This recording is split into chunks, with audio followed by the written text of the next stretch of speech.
national television. At 12, she recorded her first album. At 14, she left Ireland to join one of the biggest musical acts in recent years, Celtic Woman.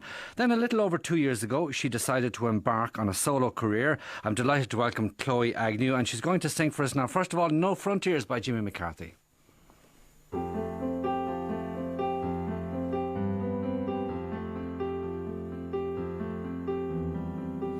If life is a river and your heart is a boat, and just like a water baby, born to float.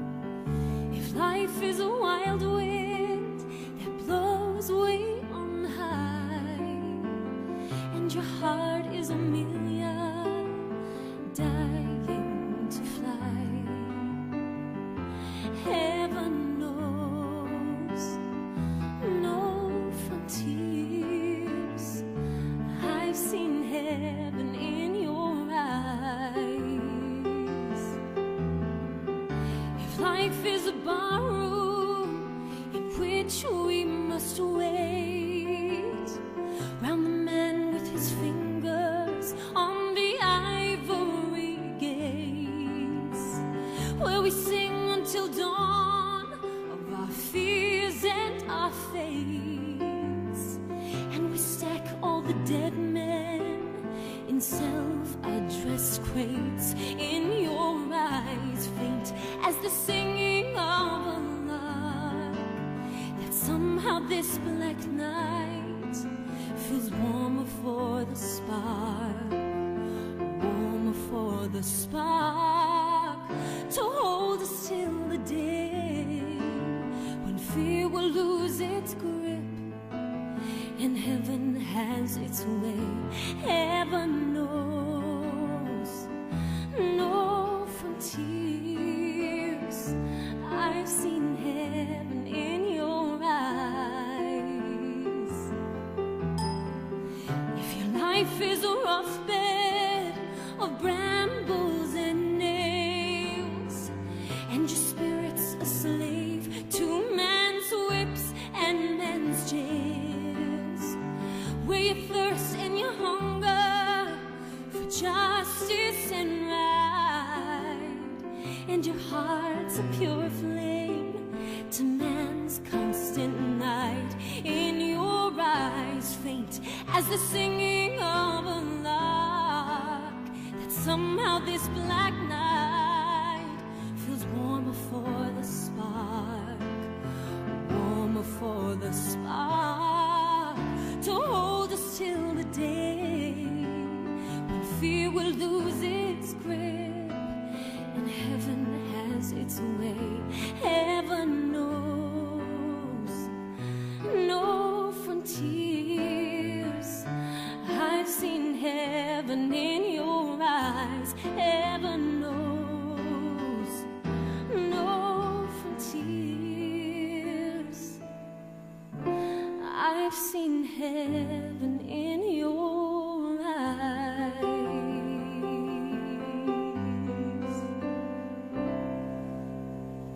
Wonderful. Chloe Agnew there, accompanied on keyboard by Diarmuid Kiernan. Chloe, have a seat there, sit down and talk to me. 26 years of age. You got a great start in, I suppose, in terms of musical life, being the daughter of two famous people, Twink, of course, and your dad, David Agnew. But you've got to do it all yourself. I mean, those things aren't handed to you on a plate. I suppose, you know, what's in the genes can be a help. And you're at the stage now where you've gone out on your own and you've spent the last several years working in the States. How has it been for you? It's been incredible. It's been a crazy kind of journey, to be honest with you. Obviously, Celtic Woman was my life for so many years. It was almost 10 years I was with them. But I was ready for something new and ready to move on and to do something different with my life. But then when that moment came, I've been in this kind of soul-searching phase of figuring it all out and figuring out what kind of artist and performer I'd like to be now. So yeah, it's been an amazing and life life-changing, rewarding, liberating, weird, crazy experience. And the dilemma I've read that you have, Chloe, is whether you want to be sort of working in music or in songwriting. But what's to stop you combining both? Exactly. I mean, that's what a city like Los Angeles, where I'm based now at the moment, thank God, it's offered me a lot of great opportunities singing, but also songwriting and getting my hand back into acting and doing some voiceover animation stuff. So yeah, it's all these different avenues that have the time now, and I have the want and the will to explore them and give it a go. What are the options looking like where acting is concerned? Well, it's been something that was a part of my life. You know, I grew up obviously in a household that acting, singing and dancing is, we just, you know, eat, slept and breathed it, you know, it really was. So it's been a big part of my life, and it's something that kind of went on the backbench for a while when the music and Celtic Woman took over. So how big get back in touch with it. Yeah, how big a wrench was it for you to leave Celtic Woman? You'd been with them since I think you were 14. You had astonishing success. I mean, topping the charts with several albums and having a great career. But did you just feel, well, you got to find something different? Yeah, I think, you know, I kind of felt I was at that place where I had given as much as I could to the show, and I have enjoyed every second of my time that was there. It was an amazing 10 years. And I saw the show go through a lot of changes in that time, and it naturally evolves into something else. And I think I was in that place where I had been with it almost 10 years, and I was ready to move on. And it's look, Celtic Woman is an incredible, you know, show, and it will keep going. I hope it does keep going, because it's been amazing to see the joy it's brought people all over the world. We all have, I suppose, antecedents or ancestors who maybe in the early part of the 20th century, around about 1915, we'll say, who might have left Ireland on a boat or gone to the UK or gone to America at the age of 15 or 16. You went, you know, much more recently than that, at the age of 14. Yes, I know. Yeah. How did you survive? I thankfully was surrounded by a lot of great people, and obviously I have a fantastic family. So I came from, you know, a very supportive background, and I was surrounded by good people who helped that whole process make it a lot easier. And I had tutors as well, so I did school during the day and then the show at night. So that kept me very focused and driven. I know you had the tutors there. I mean, did you really study or get taught for 5 hours a day? Yeah, well, sure, that was the only time that we could fit it in. So we had to go and then do hair and makeup and then meet and greets and then the show and then post-show meet and greet and then back on the bus to do a bit of study before the next day's work. And how serious a student were you then? Well, education has always been very important to me. So I think it was a great focus. Being so young on the road, you know, it was that time that I needed to focus it on education and, you know, put my energy into that.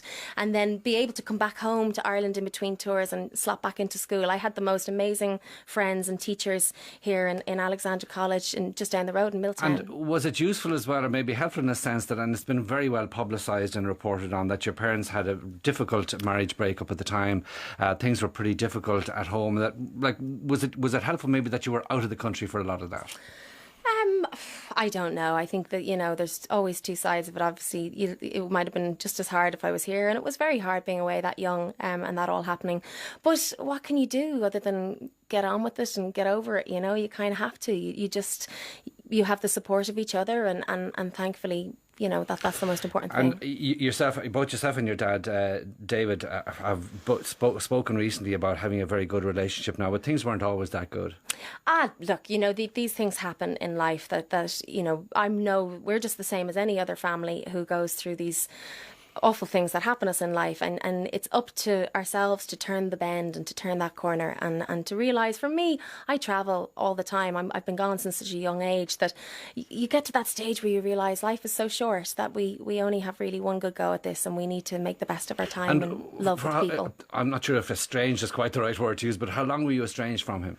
Oh gosh, I don't really want to go there. I think it's something that we kind of we don't dwell on now. It's something that we, you know, have moved on from. It was a rough period in our lives, but we've really moved on from it now, and how are you getting on? There.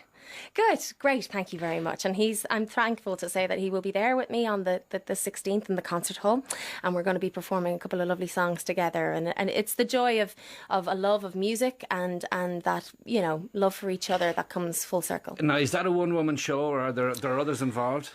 No, it's me, which is kind of scary. It's me in the concert hall, which is really exciting. I'm going to have a lot of wonderful friends and great guests joining me on the night. I have obviously my dad. I have Four in a Bar, which are Ireland's #1 vocal ensemble a cappella group joining me, which is a really exciting treat for the night, and a couple of other great friends and musicians who will be there with me. Now, I mentioned that you're accompanied on keyboards today by Diarmuid Kiernan, but he's more than just your accompanist. He is, yeah. Oh God, do we have to do that? He is. He's my lovely other half, and we're over in Los Angeles together, enjoying a lovely little kind of new crazy life we've set up over there. I mean, it was a big jump for us leaving from Celtic Woman, and it's been equally as liberating as it has been terrifying. And what is life like in LA? Very different. I mean, it is you definitely know that you couldn't be anywhere else but Los Angeles. But I have to say we've been really lucky. We made great friends over there and a great Irish community, which has kind of made us feel a little bit closer to home. And is it your intention? Do you see the rest of your career being spent stateside? Well, I got my green card last year, which was fantastic, and that kind of opened up a lot of new doors for me there. I don't see it being forever. No, I think it's a great time right now in life where I want to try and get out there and give it a go for myself. But I'm a real home bird. I see myself coming home. I was just going to say, I mean, like does the appeal, do you sense the call to tread the boards maybe at Panto time? Oh, again, that might be in the blood as well. Oh, my dear friends, I always will. I love going in and seeing them all in Panto World and coming back in and missing those days, yes. I know your mum Adele Twink has this new business with cupcakes and you're kind of into that yourself a bit, are you? I do the odd bit here and there helping her out, but she is the master of that craft. She really is. She's an incredibly skilled woman who just, her work blows me away. It just seems to keep getting better and better all the time. And to be honest, to see the kick out of it that she gets, the joy that it brings her, I think everybody deserves something like that in life, an opportunity to get a real reward out of something that they do. She is an amazingly resilient woman as well, isn't she? Indeed, yes. Has much of that rubbed off on you? I think so. I think I think she's equally as sensitive as she is resilient, and people don't often get to see that side of her. But yeah, I think, look, in the business that we're in, you have to build you have to be made of stern stuff. You have to kind of build a little shield for yourself, because the stuff that you come up against, I mean, particularly with us, I don't want to harp on about it, but when it is in papers and radio and stuff like that, it takes its toll on you, and you have to really kind of build a little iron grid around yourself and your heart to kind of an iron grid, I suppose, another way of putting that, a thick skin? Yes, all of that. And I'm sure anyone who's been through rough times in life will identify with that they have to do that in order to get on with life. Is it true that yourself and your sister, is it Naomi, used to come out of school sometimes and there would be media people looking for quotes? I mean, did that actually happen? Yeah, I mean, those were crazy days, yeah, but we don't look back on it now. It's over and done with. It's in the past. But it's incredible that it would happen. I mean, all sorts of rules would be broken. I know, but sure, look at the world we live in. It's awful. You only have to go online. You look at social media, and there's any amount of celebrities' babies been judged on what clothes they're wearing. I mean, that's bizarre. That's the world we're living in now, and we only, thank God, got a little taste of it, and right. I'm ready to leave back there. And that concert at the National Concert Hall is coming up when again? It's next Saturday, January 16th. Yes, 8 p.m. at the Concert Hall with Pat Egan presenting it, and I'm so thrilled. Him and his incredible team have been amazing, so I'm looking forward to it. I hope everyone will come out and have a good night with me. Great. Well, look, thank you very much indeed. I'm sure they'll look forward and they'll enjoy that very much. Chloe Agnew, thank you very much indeed, and we're going to hear one more song from you. This time it's going to be All I Want by Codaline, with Diarmuid again on the keyboards.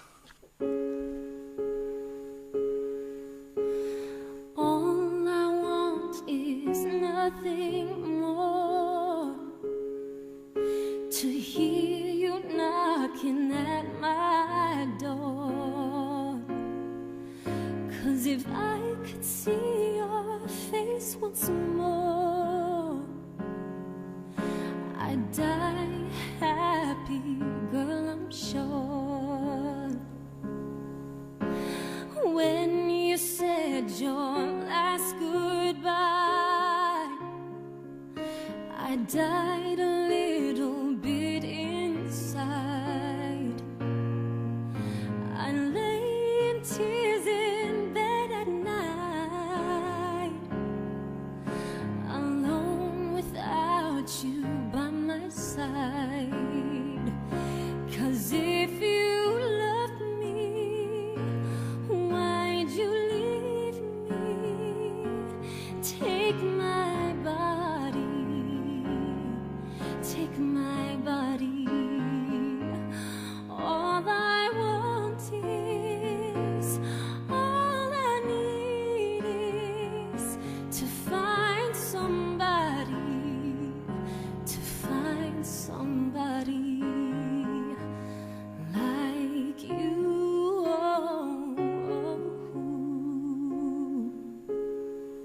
So you brought out the best in me, a part of me I'd never seen.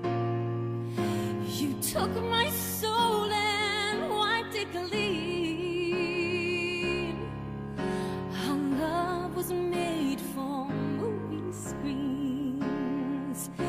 'Cause if you loved me, why'd you leave me?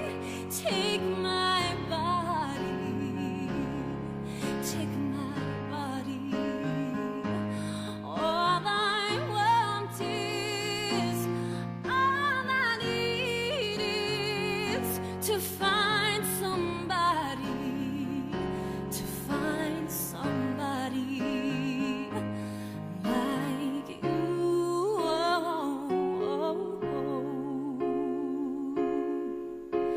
You.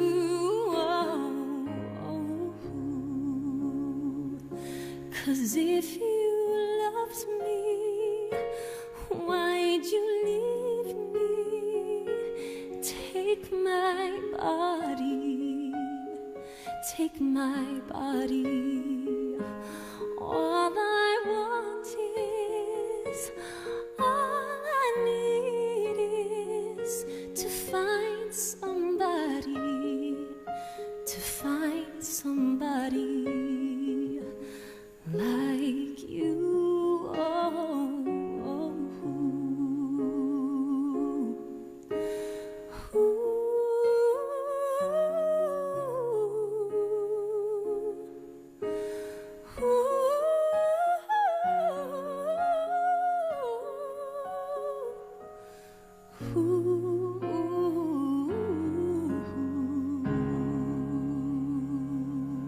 Wow, what talent. Chloe Agnew, thank you so much for coming in. Thanks to you as well, Jim Kiernan, and the best of luck with that concert, particularly in the National Concert Hall, a week away from Saturday, and also for the rest of your career. Thank you again, and the best of luck with your career.